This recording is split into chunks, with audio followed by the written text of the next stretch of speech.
নমস্কার, আমি দেবাশিস রায় চলে এসেছি আজকে কিছু ঐকিক নিয়মের অঙ্ক দেখানোর জন্য। তো আজ যেগুলো দেখানো হবে সেটা হচ্ছে ক্লাস 5-এর পেজ নাম্বার 209 পাতার যে ঐকিক নিয়মগুলো আছে সেগুলো আমি দেখাবো। তাহলে স্টার্ট করা যাক। প্রথম একের অঙ্কটা বলেছে একটি শিক্ষণ ক্যাম্পে 250 জন শিক্ষার্থী গিয়েছে, তাদের 28 দিনের জন্য খাদ্য মজুদ আছে। শিবির চলার 17 দিন পর আরও 25 জন নতুন শিক্ষার্থী ক্যাম্পে এলো। এখন ওই খাবারে তাদের কতদিন চলবে?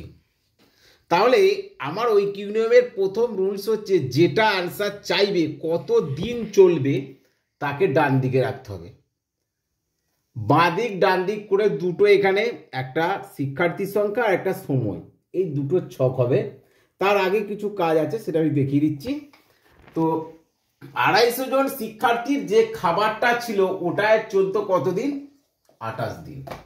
তাহলে 17 দিন পর বলছে, মানে 17 দিন যে খাবারটা ছিল 17 দিনের 250 জনই কিন্তু খাচ্ছে। তাহলে এই 17 দিন বাদ দিলে এই 17 দিন পরে আমার দিন সংখ্যা অবশিষ্ট থাকবে কত না 28 মাইনাস 17 সমান 11 দিনের। এই 11 দিনের এই 250 জনের যে খাবার ছিল সেই খাবারে তাদের কিন্তু আরো 11 দিন চলতো।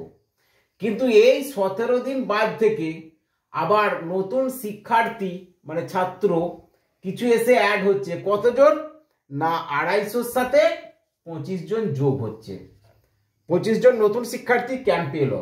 তাহলে 250 আর 25 মিলে কত হলো? 275 জন হলো মোট।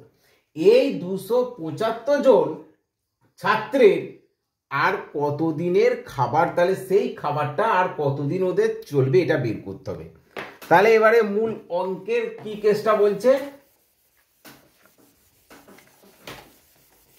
না, এখানে প্রথমে আমার বাঁ দিকে যেটা চাইবে তাকে ডান দিকে রাখবো। এখানে লোক সংখ্যা ব্র্যাকেটে জন, ডান দিকে সময় ব্র্যাকেটে দিন। তাহলে 250 জন শিক্ষার্থীর কতদিন চলে? যে খাবারটা ছিল আমার 28 থেকে 17 বিয়োগ করেছিলাম 11 দিন, 11 দিন চলবে। 17 দিন পর নতুন স্টুডেন্ট 25 জন অ্যাড হচ্ছে। তাহলে 250 যুক্ত 25 সমান 275 জন। এদের কতদিন চলবে এটা বের করতে হবে। এটা দুভাবে করা যায়। একটা লোক সংখ্যা, এটা যদি আমি প্রথমে দেখাই অনুপাত হিসাবে কি করে হবে না, এখানে হচ্ছে এটাকে আমি যদি এক্স বোস কাটিয়ে দিই, এগুলো চাকরির পরীক্ষা সচরাচর করা হয়। হ্যাঁ, এগুলো চাকরির পরীক্ষাতে সচরাচর করা হয় শর্ট প্রসেসে। 250 জনের মজুদ খাবারে চলে 11 দিন। এখানে 11 ইন্টু লিখে দিতে হবে।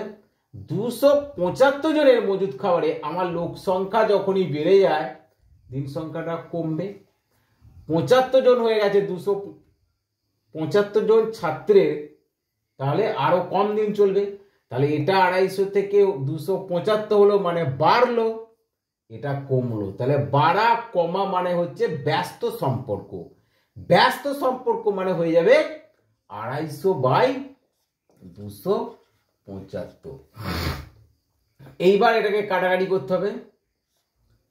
25 দিয়ে করলে 25 10 কে 250, 25 1 কে 25, 2 25 1 কে 25, 11 11 কেটে গেল। তাহলে কতদিন? 10 দিন। মানে 17 দিন বাদ 25 জন ছাত্রছাত্রী যদি আরো এসে হাজির হয় তাহলে ওই 275 জনের আর চলবে কতদিন? 10 দিন। মানে আগে যদি 250 জনই খেত তাহলে চলতো 11 দিন, আর 275 জন খেলে চলবে 10 দিন। এটা উত্তর। এটাকে যদি আমি এবার বড় নিয়মে করতে যাই কিভাবে লিখবো?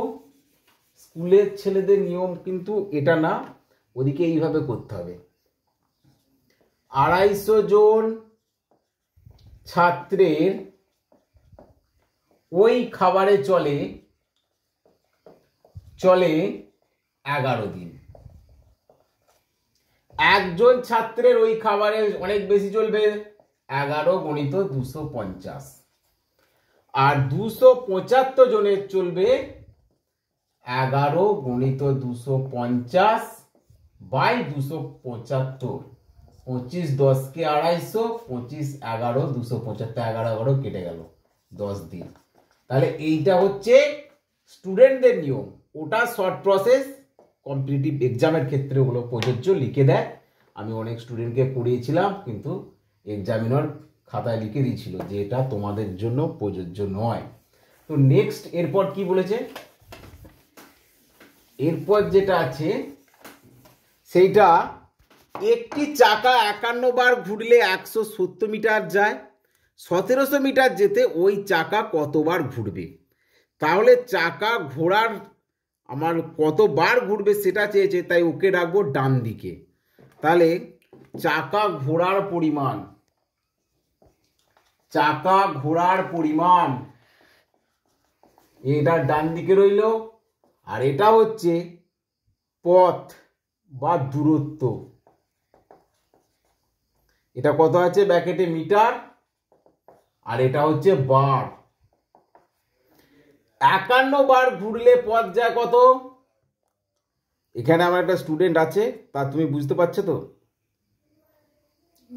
আচ্ছা ঠিক আছে, 51 বার যদি ঘোরে তাহলে পথ যায় 170 মিটার, আর যদি 1700 মিটার, না সরি ভুল লিখে ফেললাম, এটা হবে 170 মিটার, এটা 51 বার, আর 1700 মিটার যেতে গেলে কতবার ঘুরতে হবে? তাহলে এখানে লিখতে হবে 170 মিটার যায় কতবার ঘুরে? 51 বার ঘুরে, 51 বার ঘুরে। তাহলে 1 মিটার যেতে কতবার ঘুরতে হবে? কম বার, 51 বাই 170, আর 1700 মিটার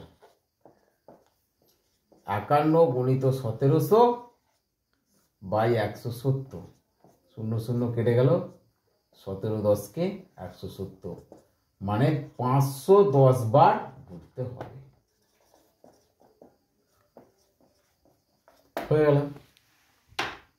নেক্সট বলেছে 40 জন লোকের 190 দিনের খাবার মজুত আছে, 30 দিন পর 8 জন লোক অন্যত্র চলে গেলেন, যারা রয়ে গেলেন অবশিষ্ট খাদ্যে তাদের কতদিন চলবে?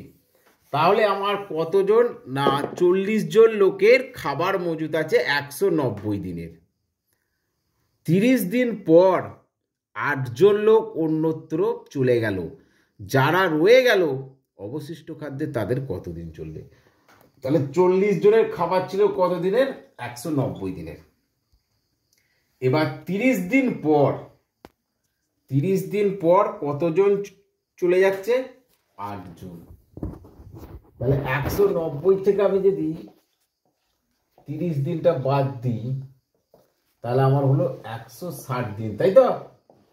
তাহলে এই 160 দিন খাবারটা কাদের জন্য ছিল মজুদ? 40 জনের। তাহলে যদি 40 জন লোক খেত, তারা এখনো 30 দিন বাদে 160 দিন খেতে পারত।